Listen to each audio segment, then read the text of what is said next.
Good morning, my love muffins. This is Reverend Sue from All Paths to God, recording live from my living room.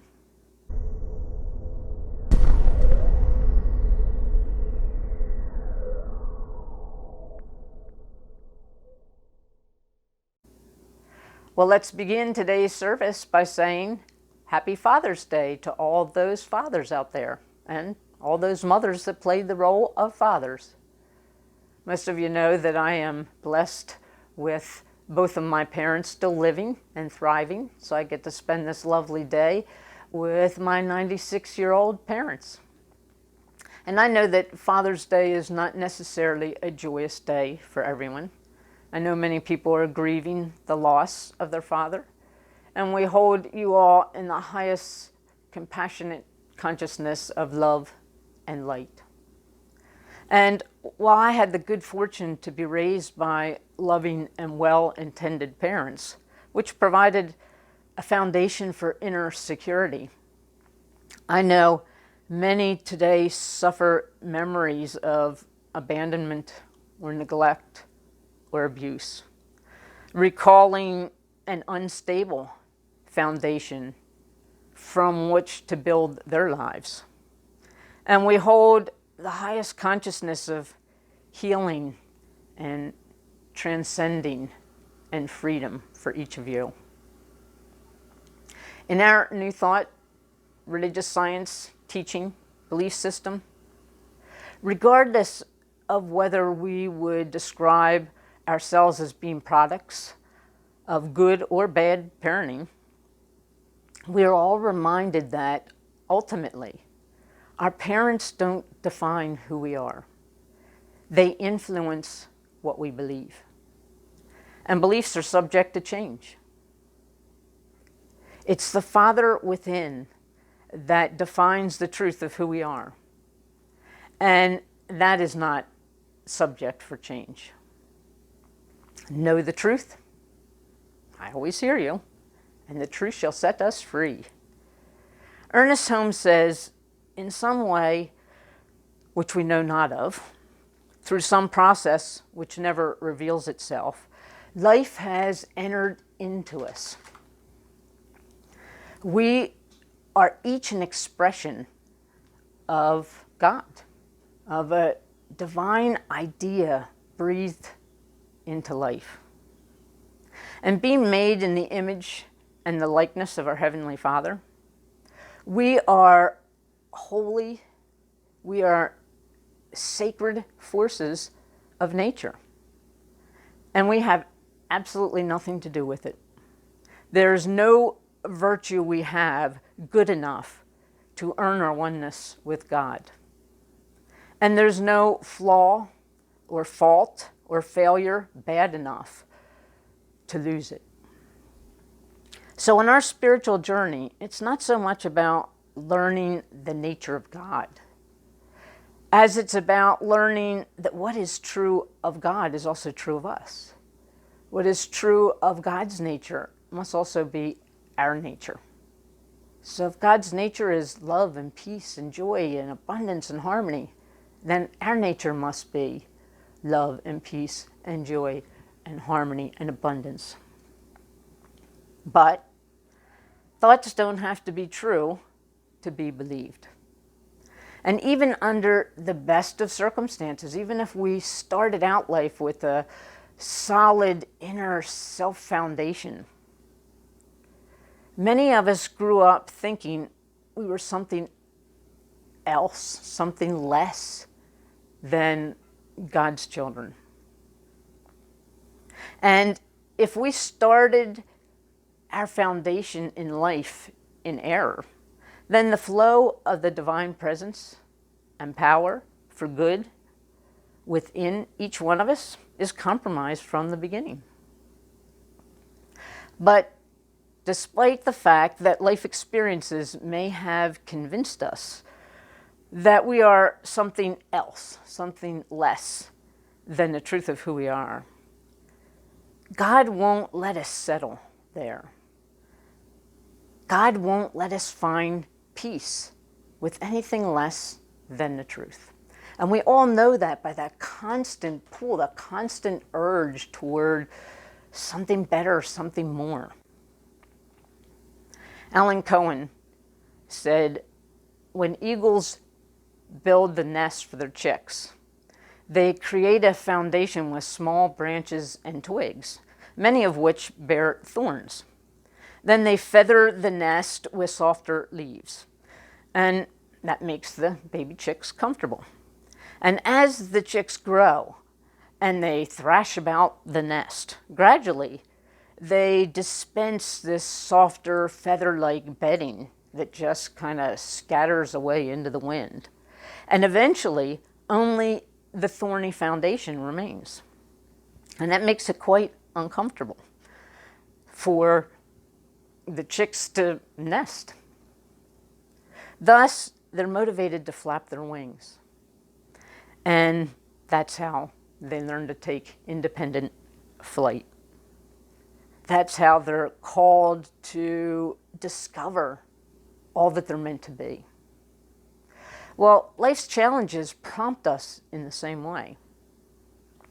They're saying it's time to move to a broader domain, to a broader horizon, to a broader idea of ourselves. And if we don't heed the message, thorns will feel sharper and sharper and sharper, and become increasingly intolerable until at some point we choose to move on and to move up. That's the divine potential of this life journey. Through any sense of dissatisfaction or distress or discomfort of any kind, we're called to explore and discover the more that we really are. And we learn that ultimately all is in divine order, even when we're experiencing and feeling the thorns. We learn that we are one with the divine creator, and that the presence and the power, and that the love and law of all creation lives in us and through us and as us, and that we are active participants in the creative process, that the mind that is in God is also in us, that consciousness creates and thoughts are things. Though this may have been unbeknownst to us at one point in our lives, having it be known to us is our spiritual journey, our spiritual unfoldment, our spiritual evolution. Because the only place that God can be left out is in our thoughts. And the only place where God can't help us, can't extravagantly flow grace and good to us, is where God is left out of our thinking. A Course in Miracles tells us, herein lies the root of all of what we would call our problems. God gave us our minds, but God did not give us their content. Know the truth, and the truth shall set us free. Consciousness creates, thoughts are things.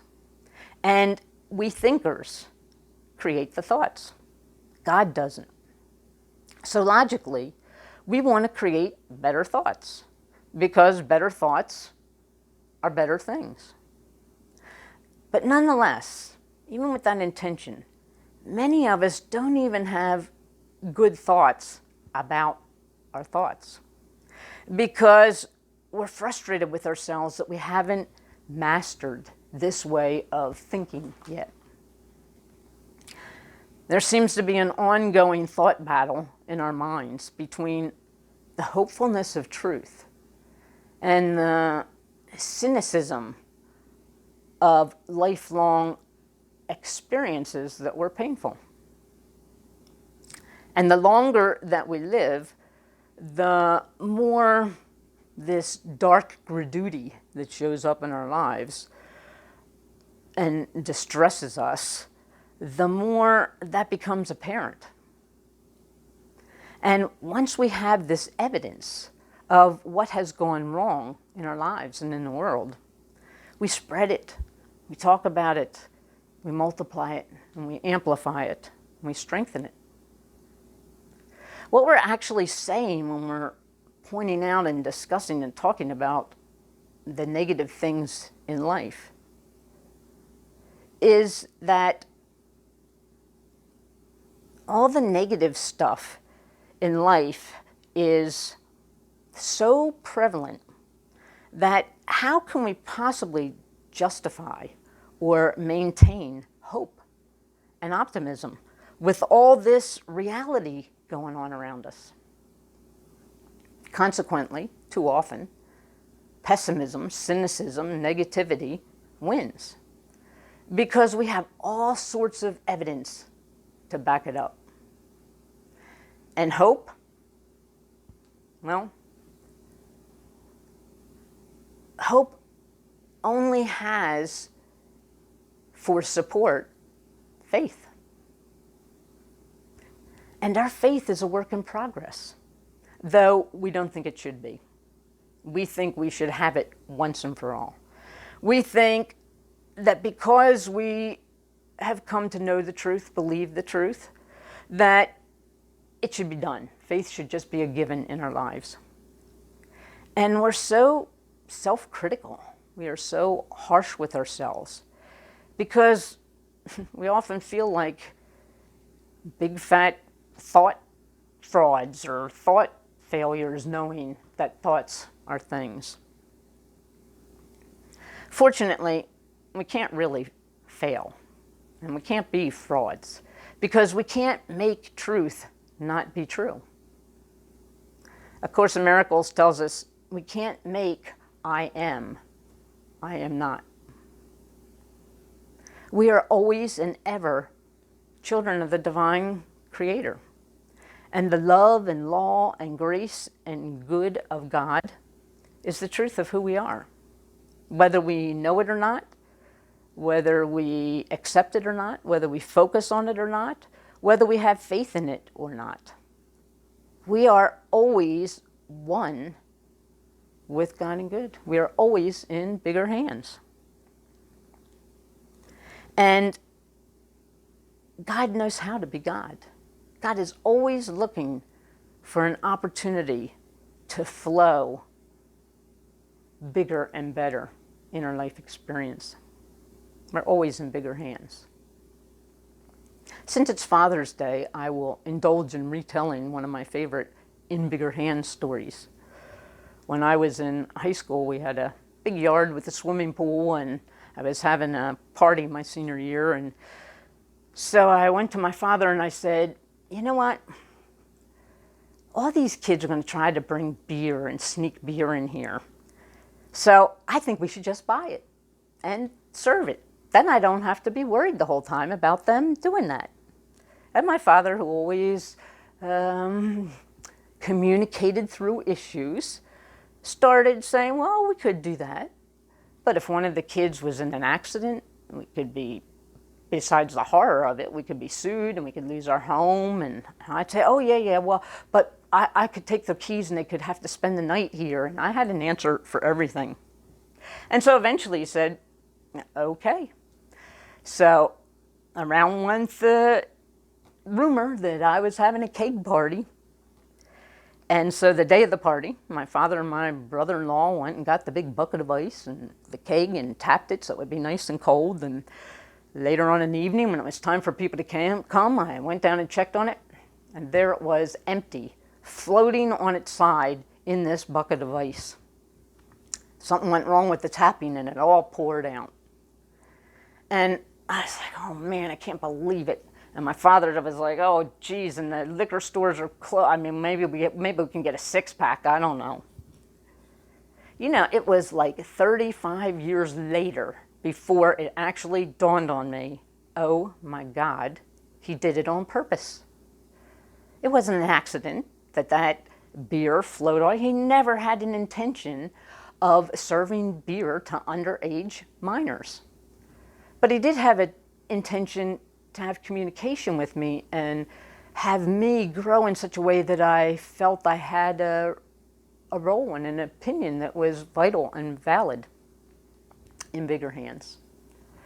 When you're in the bigger hands of a loving Father, then it knows how to be itself. It will always find an opportunity to do what is in your best interest, regardless of whether you recognize it. And we are always in the bigger hands of the Father within. And those bigger and wiser hands are always looking for a way to flow bigger in our lives, even when this is unbeknownst to us. But grace and good always flow bigger and better when it is known to us. And when we invite it, when we welcome it into our experience. Like another one of my favorite in bigger hands stories, which was about a little boy who his father told him he could have some candy that was in a candy dish. He had a bowl of M&Ms. And the little boy asked his father, would he hand the M&Ms to him? And afterwards, the brother said, why did you have Dad do that? And he said, well, because he has bigger hands. See, we always expect better and more when we're in bigger hands. And the truth of the matter is, we can't not be in bigger hands. We're always in bigger hands. And those bigger hands best serve us when we know it, when we know of their presence, and when we turn to their power. It's said that those who see God's hands in everything effortlessly leave everything in God's hands. Well, we know this stage isn't effortless for us yet, but we are surrounded by an infinite mind that knows everything and a power that can do anything. This is the truth of who we are. But knowing truth, understanding it, believing it, practicing it, living it, having faith in it, that's always a work in progress. And there are many, many steps on the path of embracing truth. Even the longest, most difficult journeys have a starting point, something which begins with one first step. As the Chinese proverb says, a journey of 1,000 miles begins with a single step, and then the next, and the next, and the next after that. All great things commence with very simple beginnings. So we're not failing. We never could be failing. Out of all the steps we take, it's only the last one that brings us to our destination. Yet, we wouldn't consider all the previous steps that we took to get there failures. Each brought us nearer and nearer to our goal, even when we turned back because of an obstacle.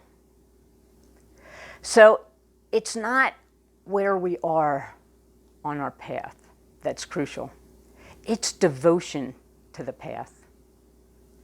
Because for the one who continues, failure becomes impossible.